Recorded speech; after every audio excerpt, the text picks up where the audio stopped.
রমজান মাসের প্রেক্ষাপটে পরোপকার বলতে আপনি ঠিক কি বোঝাবেন, আর এই মাসে মুসলিমদেরকে কোন ধরনের পরোপকার করতে পরামর্শ দেবেন?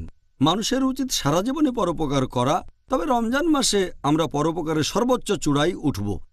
আর একজন মানুষ বিভিন্ন উপায়ে পরোপকারী হতে পারে। যেমন ধরেন, পরোপকারের কথা বললে মানুষ ভাবে যে মানুষকে টাকা দিয়ে সাহায্য করতে হবে, তবে এটা পরোপকার করার মতো একমাত্র কাজ না। এটা হলো পরোপকারের একটা অংশ, মানুষকে টাকা দিয়ে সাহায্য করা।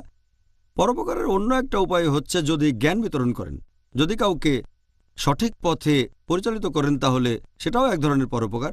জ্ঞান দিয়ে সাহায্য করতে পারেন।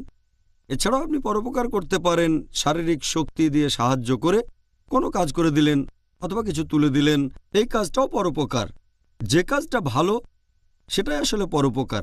যেমন ধরেন, আপনি একটা চাকরি করছেন আর সেখানে একটা ভালো অবস্থানে আছেন, হয়তো কাউকে সাহায্য করতে পারেন, তার চাহিদাগুলো পূরণ